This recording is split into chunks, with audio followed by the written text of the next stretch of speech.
Yes, good morning, good afternoon, good evening from wherever you are. Am I audible, co-host? Host, am I audible? Yes, I can hear you. Okay, thank you so much. Thank you for joining us, comrades. Welcome to our session hosted by Crisis Coalition in Zimbabwe. Thank you so much, Crisis. And our topic today being the role of labor movement in fighting for democracy and justice. I think this is going to be a very, very powerful discussion, and we have a team of powerful discussants today. I just want to check whether our all our discussants are in. I can't see them. I can only see Comrade Ngandu. Yes, Mandla Swanda is here. I can't see Honorable Shoko. Honorable Wutao, please raise your hands if you are here.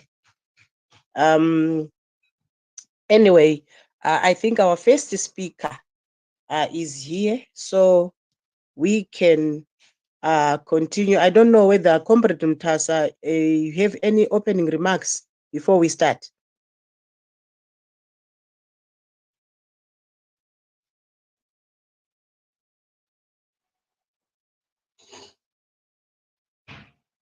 Can you hear me, guys? Hello. Yes, we can hear you. We have just sent an invite to Comrade Mutasa to speak. So, Okay. Comrade Mutasa, can you accept the invite to speak? Yes, I just thought maybe a crisis should give us maybe an opening remark. Why this program and where are we? Is this gonna be something that's gonna be running all the time, or maybe it's once off program, so that we can start? I think people need to know the objection or the mission, the crisis coalition. Why this program? Thank you. Right. Thank you, Comrade Barbara, and hope you are hearing me well. Yes, I am. Thanks. Just to welcome comrades, everyone who has joined us to the Crisis in Zimbabwe Coalition platform. As you know, Crisis in Zimbabwe Coalition is an amalgamation of over 80 organizations fighting for democracy, fighting for good governance, fighting for economic equity and social justice. So we are a platform for everyone, and we always give any progressive movement a platform to air their voices, to be heard, and also to discuss important issues that are afflicting our country.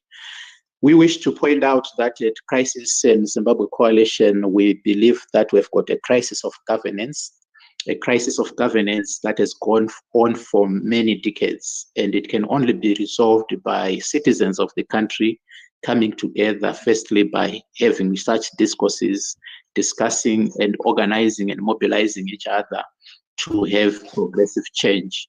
We believe the crisis is pointing out or is manifesting in three particular areas: governance as crisis in governance as in state and society relations. You have seen the brutality, you have seen the abductions, the torture, and the lawfare PVO bill, now patriotic bill. The state has become, in a way, an enemy of its own citizens. And we believe that is exposing the crisis that we are finding ourselves in. It is also manifesting as in economic relations and livelihoods. Highest inflation rate in the world, highest interest rates in the world, half of the population facing extreme poverty. Our hospitals, our schools are now a caricature of their past glory. You go to the hospital, you can't get a painkiller. So we believe that this crisis is getting deeper, but it is also manifesting as a crisis, as in failure to provide public services. So if you go everywhere you go, you can't access public goods easily. We can't talk of electricity and ZESA. So we always want citizens to come to our platform. It's your platform, it's your coalition, it's your organization.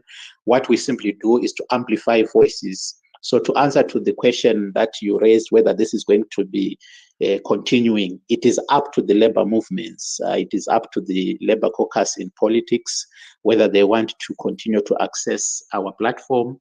We invite any progressive movements, women's organization, youth organizations, anyone who wants to access our platform and to air their views and to discuss with Zimbabweans, you are welcome. So welcome. Let me not waste time. I'm also eager to hear what Labor Caucus in politics has brought to us today. Thank you, Comrade Barbra. Be blessed. Okay, thank you so much, Comrade Peter Mtasa. Yes, welcome to all those comrades who are just joining us. Yes, today we are discussing the role of the trade unions or the role of labor in politics. Yes, we know even our liberation struggle, it was started by the labor movements. And we know the labor is already an already organized organization, so it's very easy for it to implement anything that it might want to in terms of maybe crushing dictatorship. Yes, my name is Barbra Tanyanyiwa. I'm a veteran trade unionist. Yes, once a trade unionist, always a trade unionist. I'll be your moderator of the day. Today we've got our 4 speakers, and I'm going to start with Comrade Ngandu. Comrade Ngandu is the Assistant General Secretary for Zimbabwe Banking and Allied Workers Union of Zimbabwe, ZIBAU. Comrade Ngandu is going to speak on the labor caucus in politics, who they are, their mission, and their objectives. Over to you, Comrade Ngandu. Thank you. Thank you, Comrade Barbra, and thank you to Crisis in Zimbabwe Coalition for affording us this platform to introduce ourselves to the citizens in general. So you asked a big question, what is Labor Caucus in politics? Well, Labor Caucus in politics is a network of labor activists who are committed to social, economic, and political emancipation of citizens through effective participation in mainstream politics. So we realized that there is a general trend that is now manifesting itself in our country, particularly post the 2017 coup, wherein a new government came into place. We began to see shrinking democratic space. Obviously, the expectation from trade unions was that we are going to see an improvement in that regard. But on the contrary, we saw that the democratic space is actually shrinking in terms of, even on political parties. We continue to witness serious violence when political parties want to undertake their activities. They are prohibited from entering certain areas and so forth. We continue to see the same even with student movements, and labor is not spared either. There is a new talk amongst trade unions where you are beginning to hear labor leaders saying that we are now apolitical, we are neutral, we are independent, and so forth. This is alien to the labor movement for one to be saying that they are political or they are independent. Because if you trace the history of labor, as you have said, Barbra, you will notice that from decades ago, the political discourse in our country was shaped by labor, including the liberation liberation struggle itself, it was actually waged by those labor activists. So we were then taken aback when we began to see the discourse that is obtaining in the country, where labor leaders are now saying that they are apolitical. It is common cause that as labor, we are leftist in our approach. We associate ourselves with socialist mantra, but we are beginning to see a movement or a shift where labor unions, sort of pushing the right-wing agenda and so forth. So we observed that particular gap, hence the formation of labor caucus in politics. Obviously, we can't underscore the issues of the draconian pieces of law that Comrade Mutasa spoke to, the issues of PVO bill, patriotic bill, all laws that are designed to shrink the democratic space. We continue to cry as labor, especially when we see captured institutions, that operate on a partisan basis. Could be the judiciary, could be the police, and so forth. That's a worrisome situation. But of course, we can't just cry and mourn as labor. We have to continue to actively participate in politics. After all, politics, it's in its very elementary definition, you're just looking at about who gets what, when, and how. So as citizens, we should freely have that choice, that right, which is guaranteed in our constitution, to actively participate in such politics. Of course, we have challenges in terms of what is obtaining in our country, where our body politic, is polarized as such, so that any person who has got a dissenting voice or an opposing view, they are regarded as the enemy, as it were. So I'm now moving on to the objectives of labor caucus in politics. The first objective is to promote effective participation of labor activists and citizens in governance. So the view is labor activists and citizens should freely participate in governance, be it at national level, be it at local authority level, or wherever they are. They must be able to monitor, understand, and actively participate. If one so chooses to take up a position, they should be free to do so. And then secondly, to build a class consciousness of working class in order to defend social, economic, and political agenda of the class.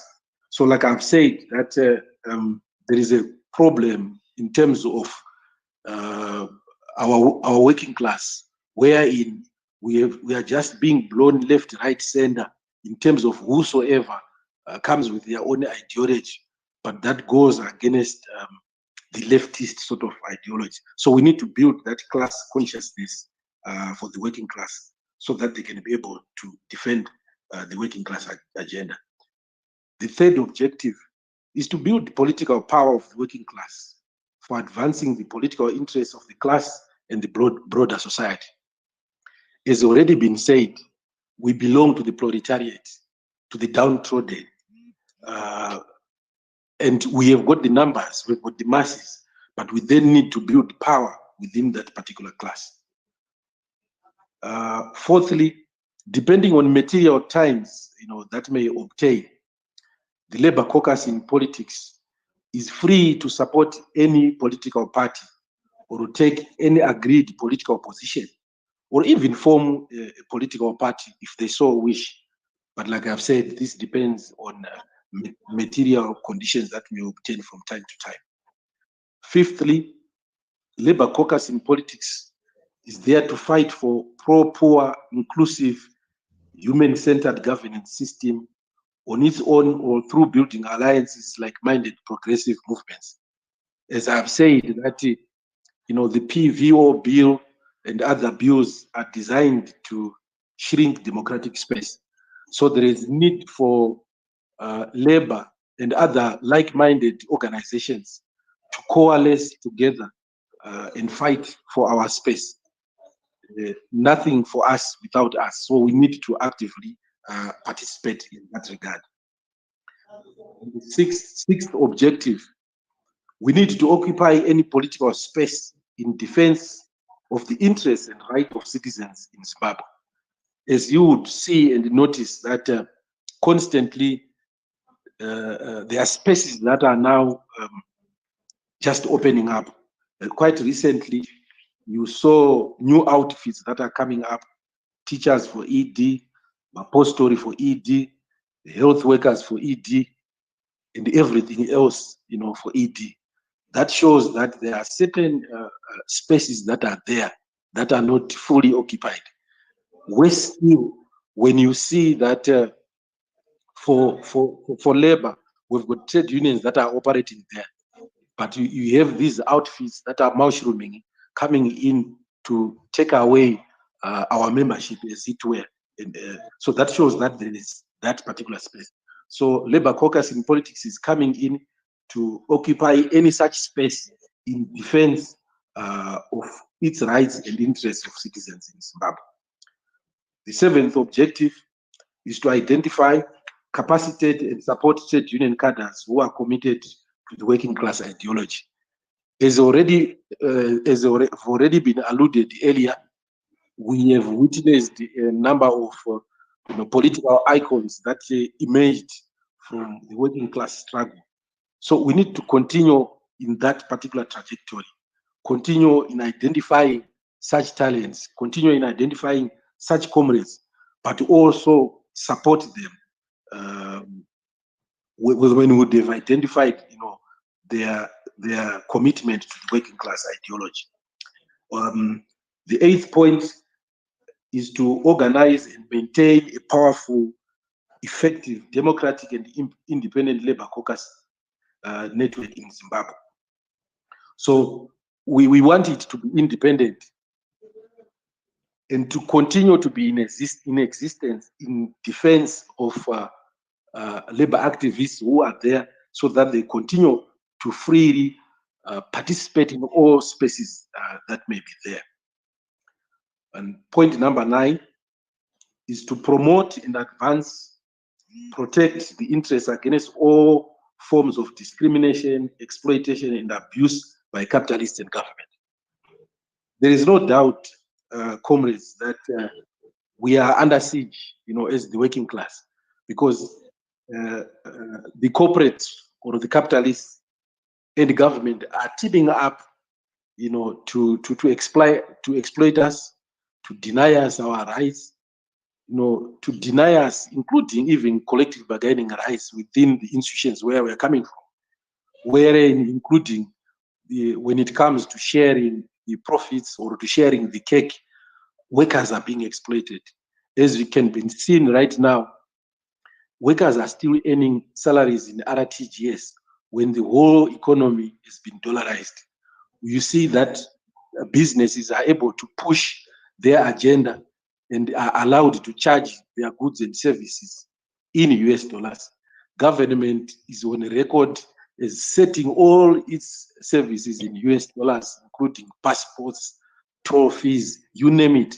But when it comes to the working class, we are denied such rights. So we are under such siege, and we need to definitely demand our space and make sure that we ameliorate the exploitation that we are going through as the working class.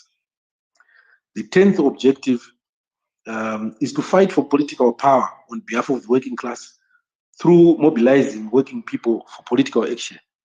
So sometimes, then see that at times, people have to be mobilized. People have to take action. Because every other revolution that you might talk about in the past, started by a few people, started through the ideas that were there, and few people could have come together and say, look, we need to pursue this particular ideology. So in this case, there is need, therefore, to mobilize the working class for political action when it is necessary, especially when we continue, the democratic space, when it continues to shrink, and when we continue to be exploited, as it were. There comes a time when people should say enough is enough, and they need to be organized. And Labour caucus in politics is available to be able to mobilize as such. The next objective is to effectively communicate the political agenda of the working class. Working class, as I have said, cannot be neutral, cannot be apolitical. It must be able to air its voice, including if it so decides to support a particular political party. So Labour caucus in politics will be sending in for that. Next is to mobilize the resources needed to operationalize the caucus and to also support and campaign for Labour caucus members that may vie for political office. So we may have members, across the country, because we also have structures in each and every province, structures in districts. Wherever there are workers, Labour caucus in politics is there, and it has got its structures there. And these Labour activists are active in their own right, within existing political parties. And if anyone should want to vie for a political office, Labour caucus in politics will be there to support such Labour activists. And then finally, but not least, to ensure that we can be able to prepare and popularize Labour manifestos during elections. So the idea is, assuming a certain political party, has got a manifesto that aligns with Labour, that aligns with the left, we can then be able to popularize such manifestos. We can draft our own manifestos as well, and then try and present to political parties and see if we can be able to align in terms of our ideas. So for now, Comrade Barbara, that will be my contribution. Comrade Shoko would then obviously come in to try and give us more in terms of the historical background of trade unions, which I've already said that you can't really separate trade unions from politics, as it were, because our history is so rich and clear to show that the two cannot be separated. I thank you. Yes, thank you so much, Comrade Ngandu. That was very, very powerful.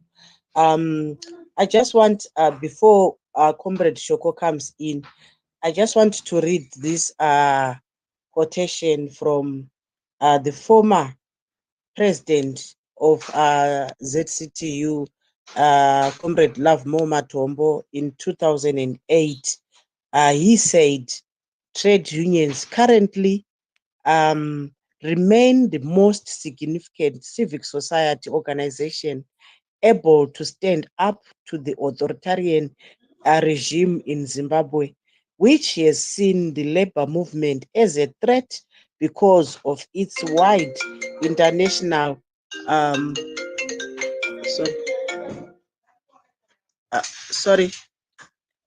a threat because of its wide international network. And we have an important role to play in building democracy. That is why our members have been harassed, arrested, tortured, however, wherever they are.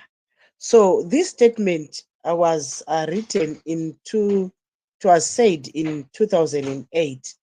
And here we are in 2022. In 2008,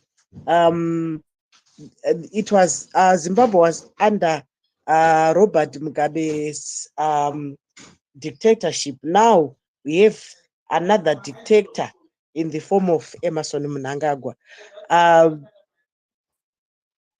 Before I call in Comrade Shoko, do you think this statement is still relevant, Comrade Ngad? Is it still relevant in 2022? Yes, Comrade Barbara, thank you for that particular quotation. You see, I am surprised at times where you see or hear youngsters saying that they don't want experience, they don't want to look at the past, they just want to operate from here moving forward. But, you know, you can't grow stronger as a labor movement if you don't read your history, if you don't understand where we came from as labor, if you don't follow and understand what the previous leaders in the labor movement, you know, could have gone through. Because whatever it is that you may think you are experiencing for the first time now, you know, those that came before you would have experienced it in a certain way and found ways to manage. So, Comrade Matombo said then, still remains relevant now and remain relevant going into the future. Because quite true that the labor movement is one such formidable force, you know, that has got a wide network across the country, if you want to look at here internally, but also international outlook. Because if you look at the various trade unions that we have, they also have got sister unions, you know, be it in the region and international. So indeed, yes, labor has got such wide network. But of course, we continue to face challenges where activists or workers, they are harassed, they are arrested, they are prevented from expressing themselves. If you want to demonstrate, you recall when then Comrade Mutasa was the president of the Zimbabwe Congress of Trade Unions, a number of actions were organized by the ZCTU, lawful as they could have been, but they found themselves being harassed, they found themselves being arrested. Comrades in Mutare, you know, were also arrested. But of course, with time, it was proven that all such arrests were without merits because the comrades were acquitted. But as I have said, if you look at what is happening for public service unions, you would recall when teachers, you know, wanted to embark on collective bargaining, collective job action, they were also manner in terms of how the government to ensure that teachers do not freely express themselves for nurses. And you can see the way and the manner in which Atruz is being harassed. So they tell you on one hand that unions are free to operate in this country in terms of the obtaining laws. But on the other side, they will be using those institutions that I've alluded to earlier on in terms of the police and the security system to harass those trade unions. So yes, there is no doubt that whatever challenges we experienced under the previous regime, it would appear that this so-called new dispensation is even going a bar higher in terms of being repressive and shrinking the democratic space. But of course, we can't just mourn. We have to organize ourselves, stand up, and continue to fight for our rights. Thank you, Comrade. Yes, thank you so much, Comrade Ngandu. Hansi, don't mourn, but organize. Yes, I'll come to Comrade Shoko. He will be our next speaker. Comrade Shoko will speak on the historical role of labor in politics. But before he speaks, I would want to introduce Comrade Shoko to the House. Comrade Shoko is a veteran trade unionist. I think he's one person who attended all the congresses, ZCTU congresses, before he retired. Since 1981, all the ZCTU congresses he did attend. So Comrade Shoko has vast experience in trade unionism. And I think this role that he has been given, I know he is going to do justice. Comrade Shoko was also the former General Secretary of ZARU, the Zimbabwe Amalgamated Railway Workers Union. He was also the former Deputy Secretary General of Zimbabwe Congress of Trade Unions. I think he was there for 2 or 3 terms, if I'm not mistaken. He will correct me. And then Comrade Shoko is also the former senator in the then MDC Alliance party, who was later recalled by Douglas Monzora. So Comrade Shoko, he's just an all-rounder. Over to you, Comrade Shoko.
those that are affected,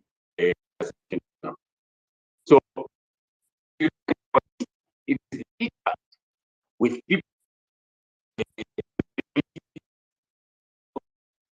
colleagues. What we need to do is we don't need to keep ourselves outside. We must go inside and make good laws. If you listen to one of the speakers, they were talking about a social justice. Because to say for social justice to be made, they must go into the movement. In the it continues. The federation, one of the presidents of the federation, Secretary of Progress,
Okay, thank you so much, Comrade Shoko.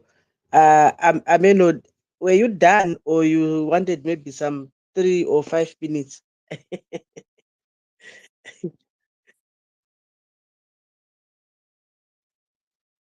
Yes, I think this is very key, Washoko. This is very, very key. People need to understand because I see the I think we crop have of. lost Comrade Barbara there. Who is the co-host? Can you hear me? You can hear me. We can hear you. We can hear you. We can hear you. Okay, okay, yes. I was saying yes. I was saying that Okay, this. let's continue. I can jump on board until Comrade Barbara comes back. I think it's network. So, Comrade Comrade Shoko can Shoko, hear you me. pointed out a very interesting history of labor movement.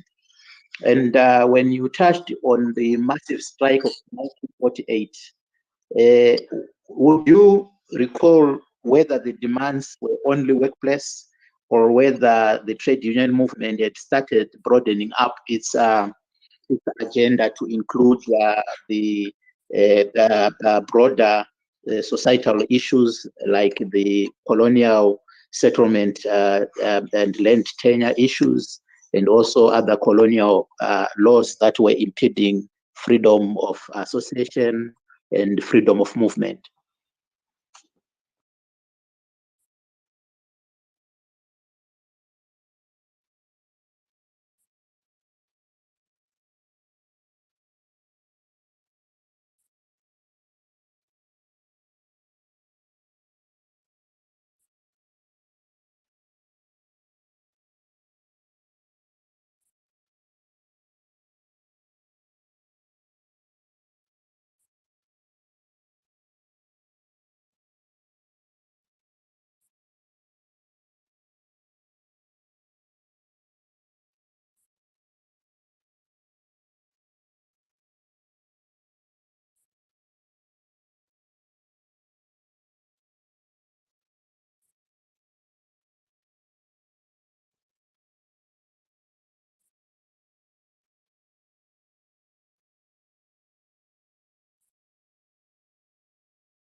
Am I audible? Thank you so much, Comrade Shoko. Can you hear me, guys?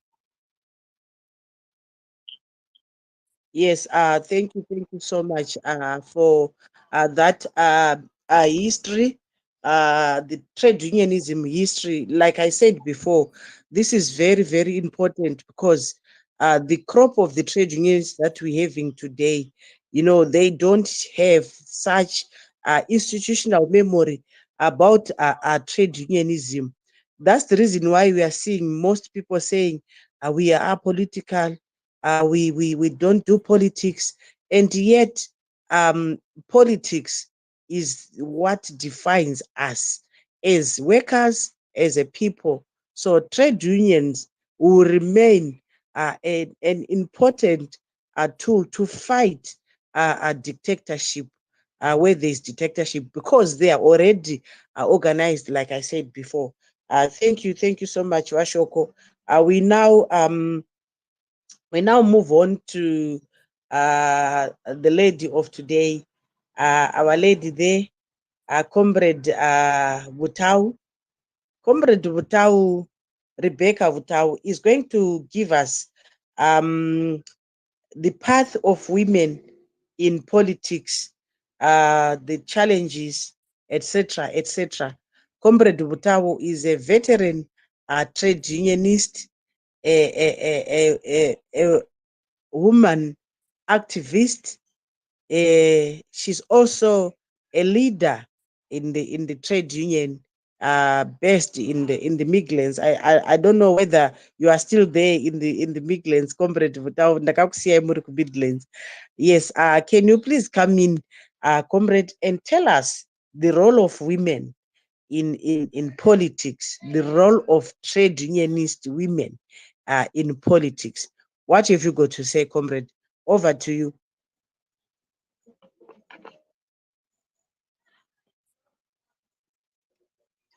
Thanks, for giving me the opportunity to speak on the issue of the role of women in the trade union and politics. I also want to salute all those who have started speaking before me. I'm still in the central region, Barbara. I'm still in the Midlands, and I'm still an activist, as you used to know me. As what have been said by Comrade Shoko when he was narrating the history of the trade union, women were the most affected or the most marginalized during the post and pre-independence era.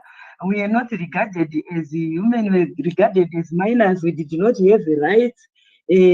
So the coming in of trade unions ushered in a chance and an opportunity for women to exercise their rights, because we believe women and men are equal.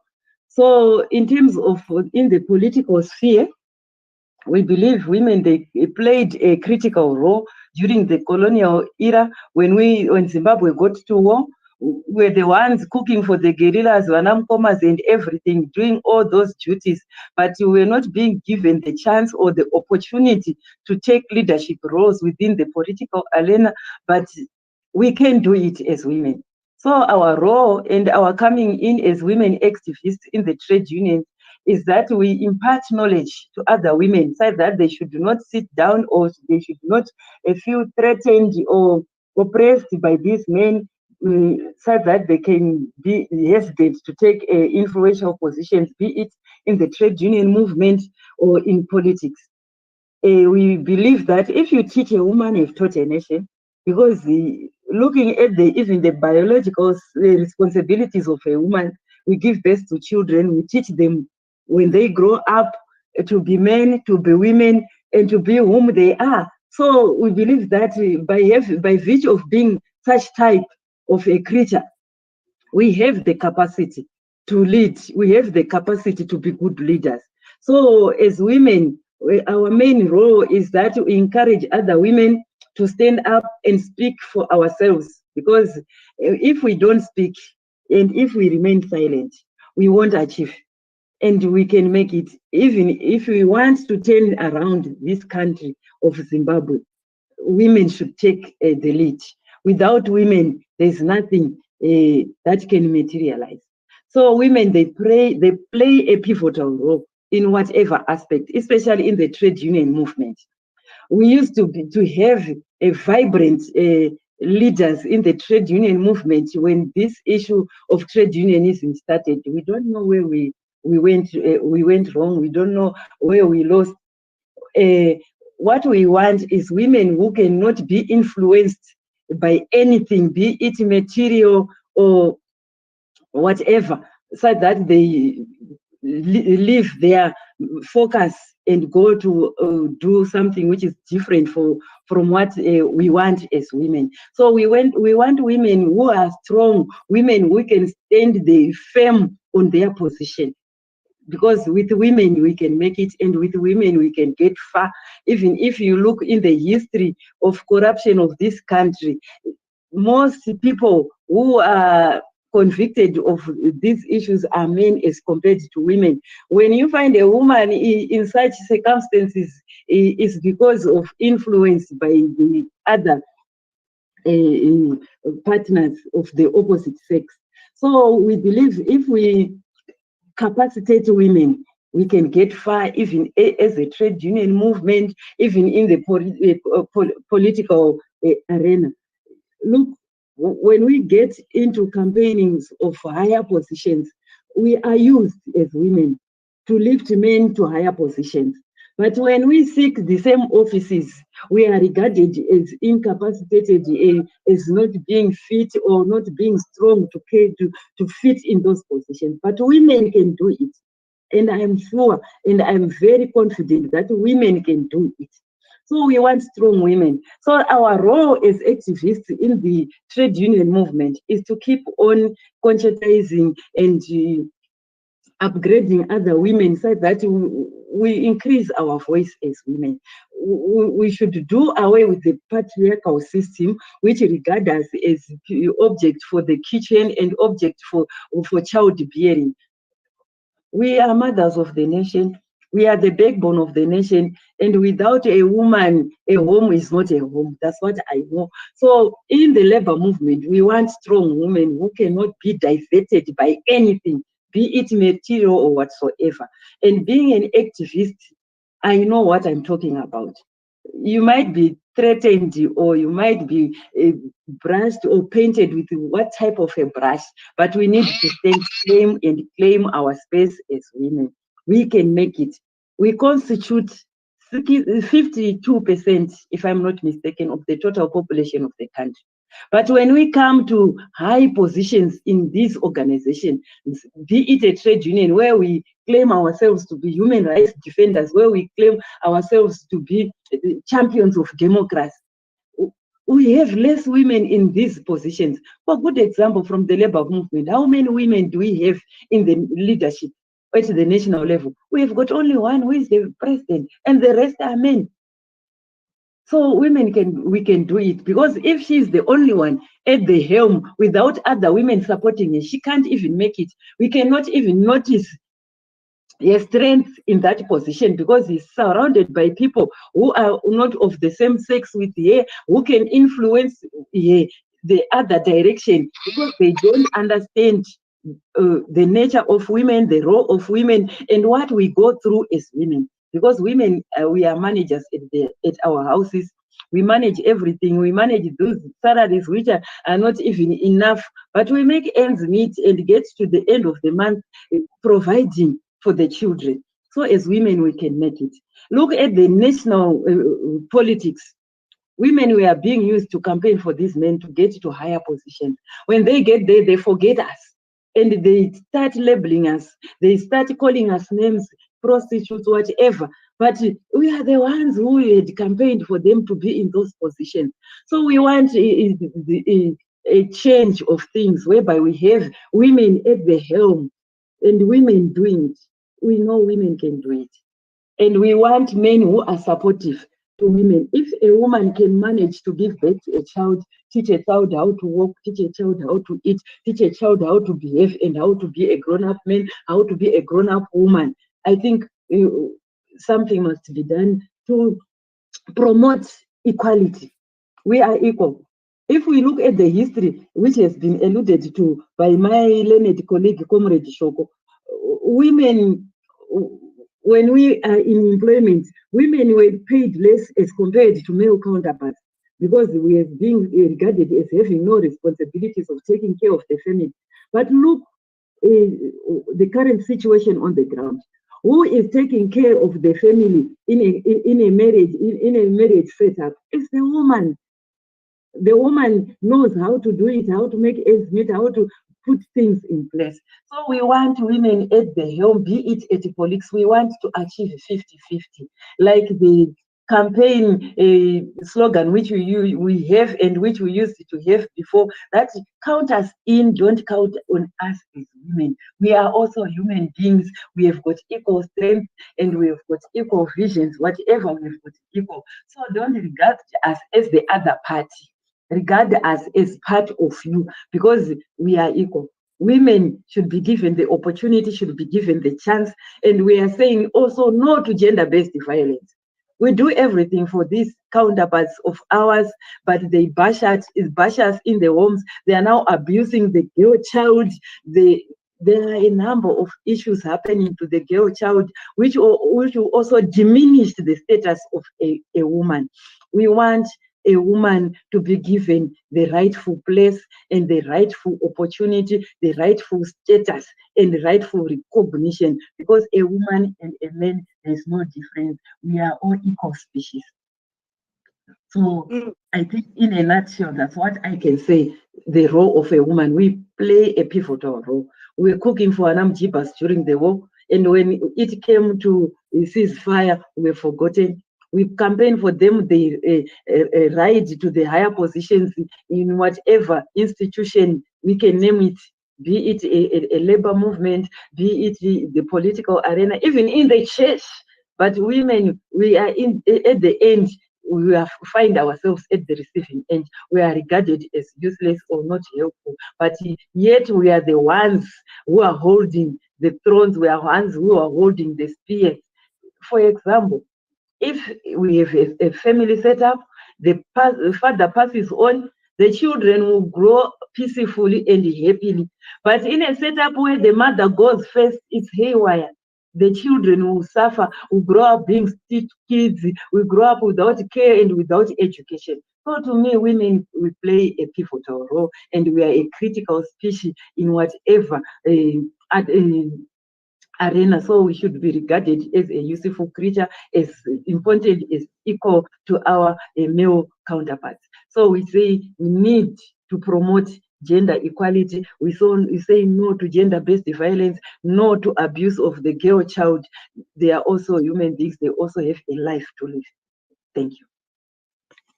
Yeah. Thank you so much, comrade.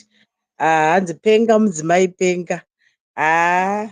You know that was very, very powerful. I think, comrade Mtasa, we need another space. Just for women issues. I can see comrade Mtawa would go on and on and on and on. And there are a lot of things that need to be discussed or talked about in terms of this 50-50 gender equality in every sphere. You know, that was very, very powerful. But Comrade Butao, is the space safe for women? I just want maybe 1 second. Is the space safe for women participation? It's no longer safe for women participation because you are being blackmailed, a number of things being abused, raped, and maimed, a number of things which are not good are happening to women. So it's no longer safe. We need protection, and real protection, not lipstick protection. Thank you. Thank you so much. Yes, ladies and gentlemen, there we go. We are discussing. I just want to accept some speakers here. We are discussing the role of. I'm just trying to accept Comrade Mtasa there. Is he there? Comrade Mtasa, are you in? We are discussing the role of labor movement in fighting for democracy and justice. We've just heard our three speakers there discussing about the topics, the different topics that they were tackling. And now we are left with one speaker. We are just going to the end of our program. Our next speaker is going to be Mandla Swanda. Mandla Swanda is going to tell us where, as the coordinator of Labour caucus in politics, he's going to tell us about where they are, their challenges, and how they should move forward. Comrades Mandaswanda, Comrade Mandaswanda is a veteran trade unionist. He's still in trade unionism. He's a former ZCTU officer who was based in Western Region or Matabeleland. He is also the General Secretary for Cement and Lime and Allied Workers Union of Zimbabwe. He is also the coordinator of Labour caucus in politics. So he's gonna give us the way forward for this grouping. Thank you so much, Comrade Mandaswanda, and welcome to our discussion. Over to you. Good morning, good afternoon, good evening, comrades throughout the globe. As has been said by Barbra on introduction, I won't bore the platform by repeating what she has alluded to. Comrades, this issue of Labour caucus in politics, I think I will start by first of all going to the name of it. The name Labour caucus, I think we are all aware of the meaning of caucus, right? What it is, basically, it has been described by our initial speaker, Comrade Ngandu. I hope I'm audible to almost everyone, Barbra. Yes, you are very audible. Thank you.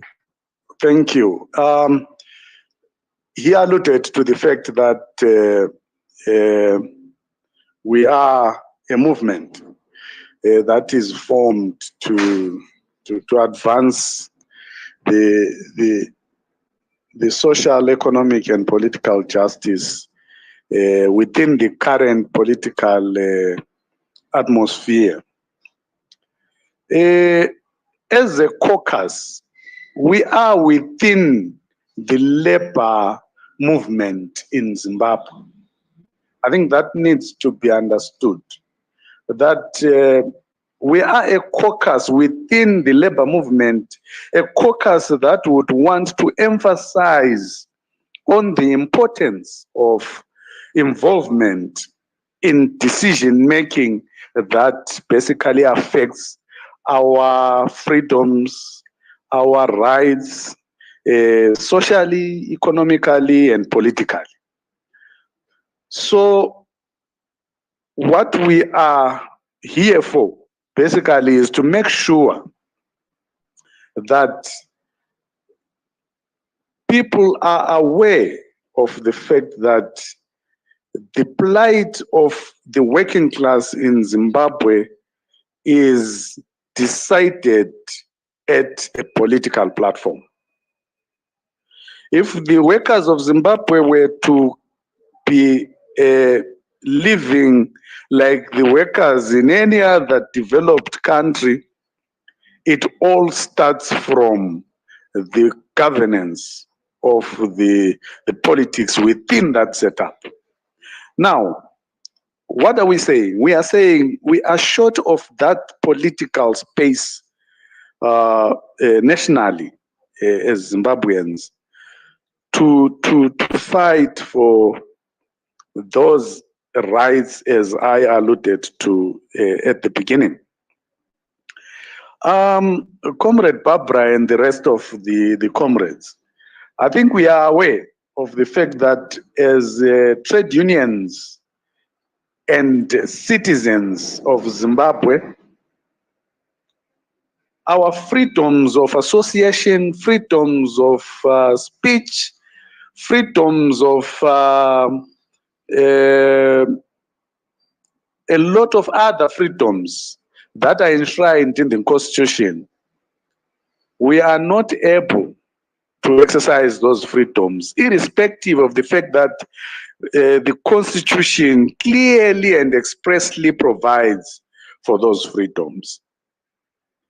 And speaker after speaker, they have indicated where we come from. They have indicated what role we have played. And the vacuum currently is that it would appear we fall short in the advocacy for those freedoms, especially against a clear dictatorship, a clear governance system that is trampling on workers' rights and citizens' rights day in, day out. I don't want to be repetitive, Barbara, but I will, to some extent, touch on some of the issues that were highlighted by previous speakers, so that people will notice where we are coming from. For example, if we all listened properly to the objectives of the caucus, they are clear in that they state what we stand for as a caucus.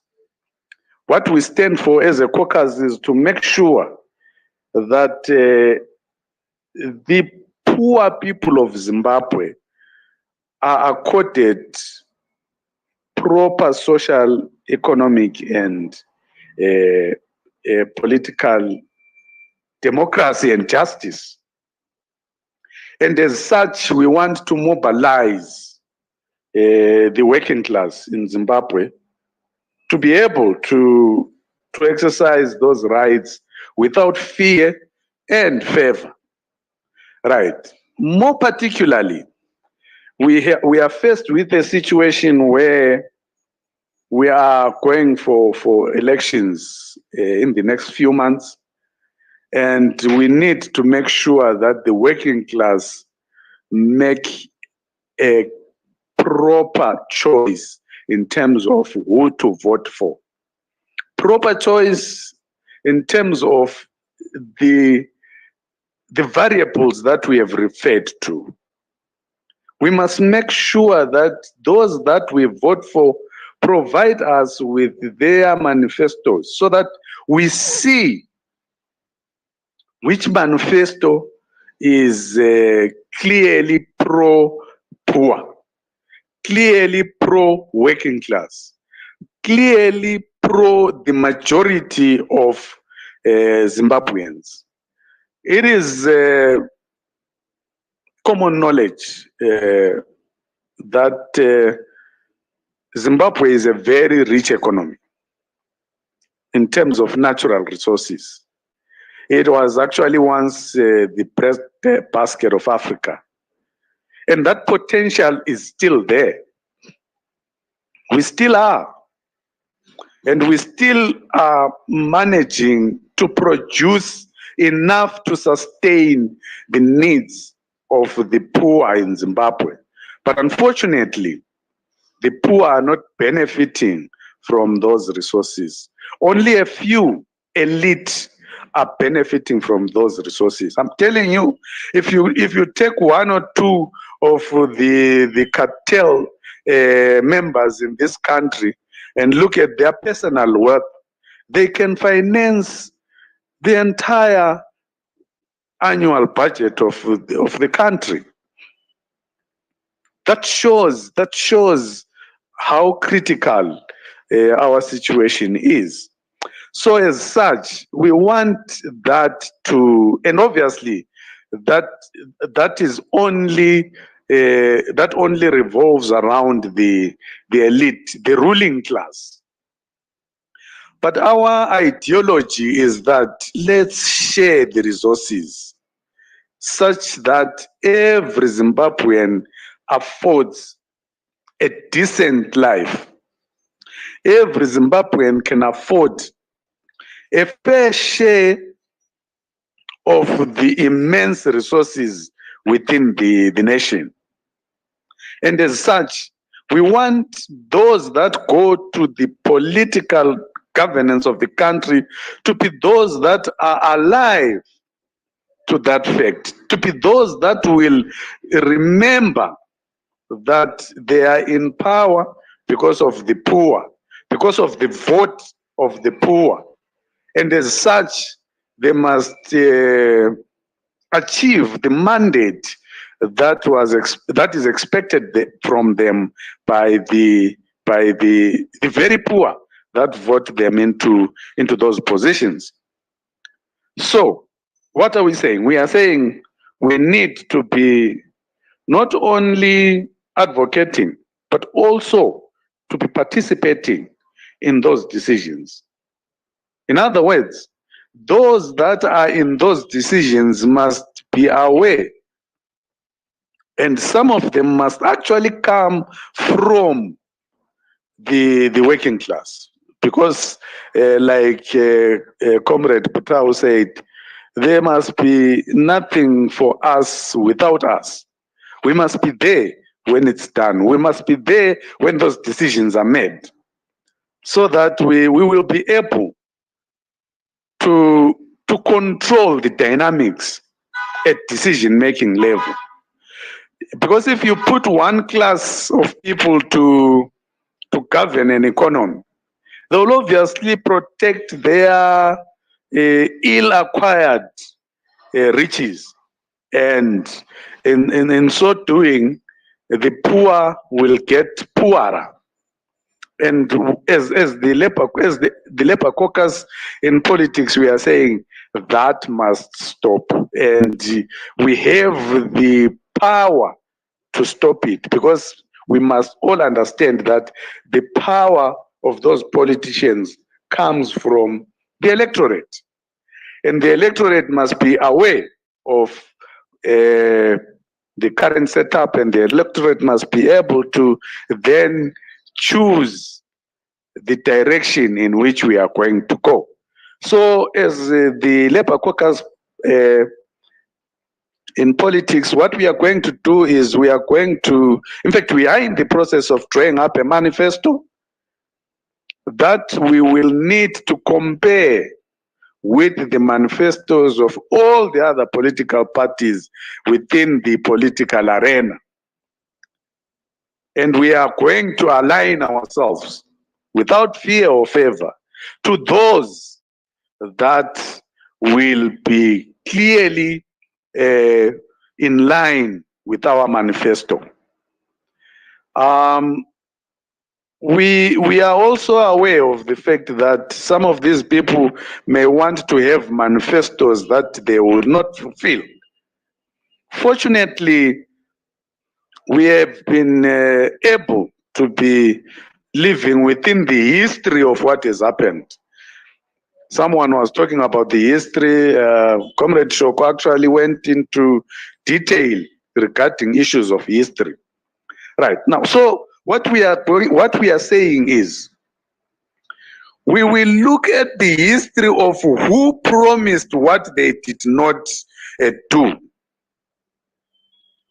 Because for people to promise things, it means they know that that is what the people want.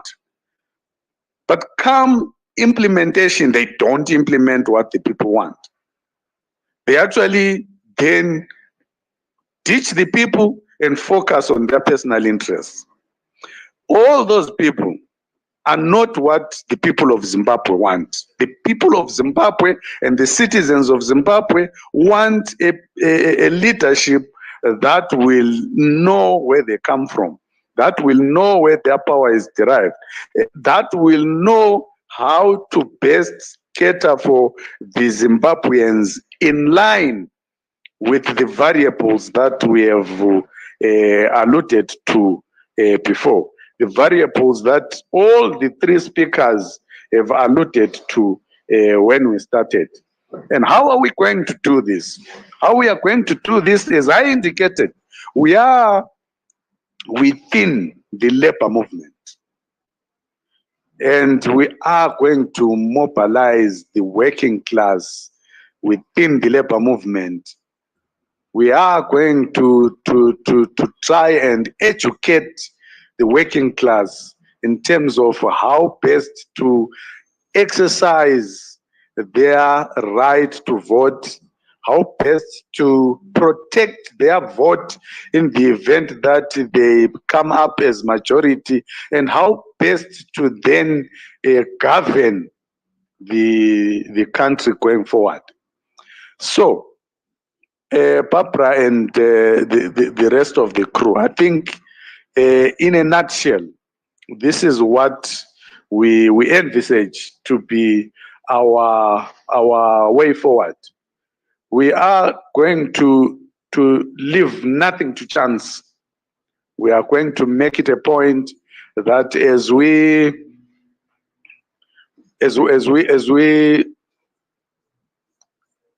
try and achieve our agenda, we are moving with the people.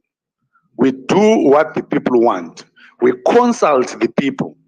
We go together with the people. I remember in my early days of trade unionism, when we were being trained, the old school training of trade unionism, we used to define the democracy as for the people, by the people, and to the people, and it all had to do with the people and not the individuals at the helm, and that is what we envisage. So this is what we are looking forward to, and we will stop at nothing to make it a point that the workers of Zimbabwe are alive to their rights in that regard. Thank you. Yeah, yes, thank you so much. That was very, very powerful. And this brings us to the end of our program in terms of speakers. I'm not sure whether we have people with questions or comments. Maybe I'll just open maybe to 2 speakers because of our time. And then I'll take it back to Comrade Mtasa for closing remarks, since this space was provided by Crisis in Zimbabwe Coalition.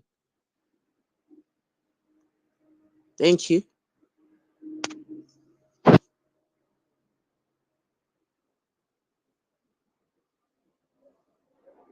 It seems we don't have anyone requesting for the mic. Am I audible? Yes, you are, Comrade Barbra. Okay. Yes, you are, Comrade Barbra. Okay, thank you so much. It seems I'm not seeing anyone who is requesting a mic here, so I'll. Yeah, let me just say one thing before Comrade Mutasa comes in. Okay. Yeah, the Labour caucus politics, needs to make it clear that we are not there to, fight any existing trade unions, as it were, but we are there to rather complement. You see that there are a lot of deficiencies that are there. For example, quite recently, the finance minister came up with a budget that is anti-people, a budget that does not have tax relief for workers, a budget that is failing to provide hope for workers as we go into 2023 elections, as it were. We have a situation where, for example, in South Africa, you would have heard quite recently the Palapala saga, where Comrade Ramaphosa is said he has got a case to answer, so to speak. So we want systems, we want scenarios where here in Zimbabwe, you have systems that are able to speak truth to power, that even when such happens, we have mechanisms and systems that should hold those that are in power to account. Unlike the current scenario where we have in Zimbabwe, do you think what happened in South Africa, can happen here in Zimbabwe? Definitely not. We've got so many issues, where the elites, those in politics, have got multiple farms, they are involved in serious corruption, but nothing has ever been done to them. as we all know, for them, it's always catch and release, catch and release. So we've got serious work to do. So to speak. So it's the Labour Caucus in politics is coming in to complement all viable alternatives or like-minded organizations that are prepared to work with us. I thank you. Yes, thank you. Thank you so much, Comrade Ngandi. Over to you, Comrade Mutasa. Thank you. I'm just left to thank all who joined this platform and all who spoke in this platform, and also to thank the Labour Caucus in politics coordinators and national leaders who spoke eloquently about what needs to be done and the gaps that needs to be filled and the work that needs to be done. We continuously, as Crisis in Zimbabwe Coalition, call upon all progressive movements to work with us and to also utilize our platforms. These are the people's platforms. We are a mouthpiece for the poor, for the exploited, for the oppressed. We are very much encouraged by the Labour Caucus in politics in their pronouncement that they are going to take forward the struggle as it was fought during the historical period that Comrade Shoko spoke about, and even most recently when Morgan Tsvangirai, Gibson Sibanda, and others stood up and fought against one-party state and fought for democracy and multi-party democracy and social justice. We believe at the Crisis in Zimbabwe Coalition that from 2017, I always say we took a wrong turn, but we are not regretting because Mugabe had to go. We have moved into a military dictatorship. Our military dictatorship is comparable to Chile during General Pinochet in the 70s and 80s. The military dictatorship has suspended all constitutional rights for citizens, as we have heard from the Labour Caucus in politics. The military dictatorship has also amassed wealth. It is controlling almost every facet of the economy. I call it a mafia state. It is doing so through rings of mafia gangs that are controlling petroleum, that are controlling mining, that are controlling banks. They are controlling everything. So we must be not under any illusion. We are dealing with a brutal military dictatorship that is ultra rich and controlling every facet of the nation. It is using very diverse strategies, not only using violence, it is using effectively propaganda. That is why you see everyone has now been talking about lifting of sanctions and everything. It has successfully used propaganda against the voices of the masses. And I urge the Labour Caucus to find ways. The digital footprint is now there. You are no longer only relying on ZBC, the state broadcaster. Find ways of countering propaganda.